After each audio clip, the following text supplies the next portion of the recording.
예, 여러분 반갑습니다. 저는 프라임에서 NCS, 그중에서도 의사소통 능력을 강의하고 있는 강사 이정입니다.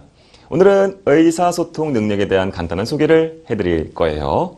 한 5분 정도만 말씀을 드릴 거거든요. 그러니까 짧은 시간만 투자하셔가지고요. 의사소통 능력이 이런 거였어? 라는 정보 알아가셨으면 좋겠어요. 자, 바로 진행을 해보도록 하겠습니다. 일단 정의부터 출발해야 되겠죠? 의사소통 능력이란 두 사람 또는 그 이상의 사람들. 이거 별거 아닌 것 같지만 사실 의미가 있긴 있어요. 혼자 하는 건 소통이 아닙니다. 그렇죠? 둘 이상이 필요해요.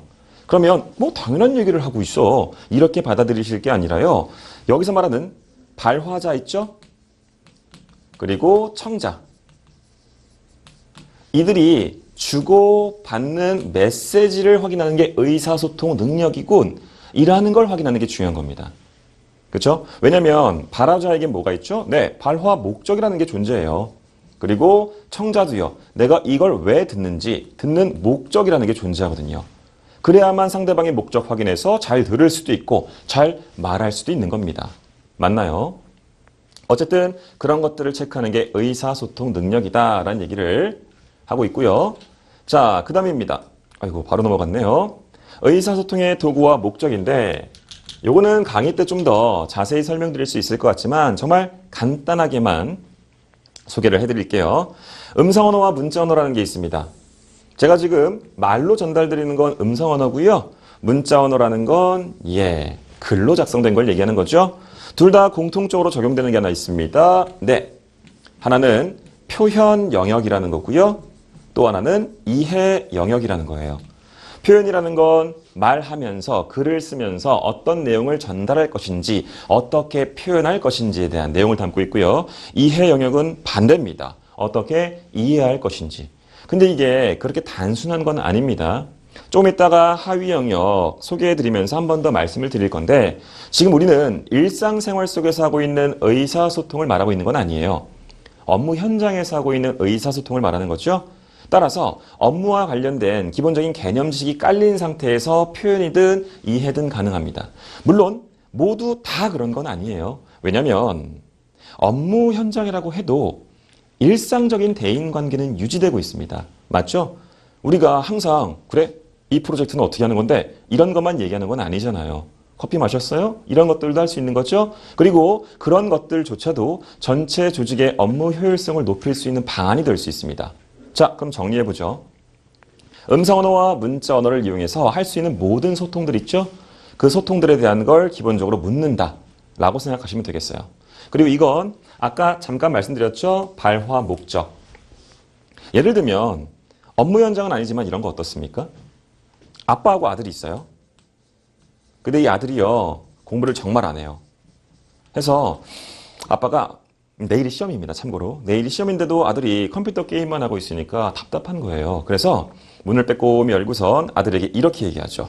저희 아들, 그렇게 게임해서 1등 할 수 있겠어? 더 열심히 게임해야지. 라고 얘기했습니다. 그랬더니 아들이 화색이 확 돌면서 진짜 아빠? 맞아. 이렇게 해가지고 랭킹 1위 찍는 건 무리일 거야. 그럼 나 아예 공부 안 하고 더 열심히 게임할게? 그럼 아빠 마음이 어떻겠어요? 열받겠죠? 바로 이런 거예요. 발화 목적은 뭐였습니까? 공부 좀 열심히 하자 아들 이거였죠? 근데 그걸 전혀 엉뚱하게 이해했어요. 이러면 불협화음이 생긴다는 거고요. 아들은 그냥 아빠한테 혼나고 말면 그만이겠지만 업무 현장에서 이런 불협화음이 있다면 문제가 심각해질 수 있습니다. 그렇죠? 금전적인 피해는 물론이거니와 조직 자체가 와해될 수도 있거든요. 정말 극단적으로 얘기하면요. 그래서 그런 것들에 대해서 집중해서 보는 걸 우리 의사소통 능력에서 평가하는 거라고 보시면 되겠어요. 그 다음에 직업 의사소통이라는 거. 이거는 뭐 따로 설명을 안 드려도 될 것 같습니다. 방금 말씀드렸던 여러 가지 의사소통인데 백그라운드가 어디라고요? 업무 현장이라고요. 그래서 그런 것들을 강조하는 표현이라고 보시면 되겠고 요거는 좀 중요하죠? 조직 전체 업무 효율성을 높인다. 목적성은 분명해야 되니까요. 그렇죠? 그래서 이러한 목적을 위해서 효율성을 높이기 위해서 직업 의사소통이 원활히 이루어져야 한다.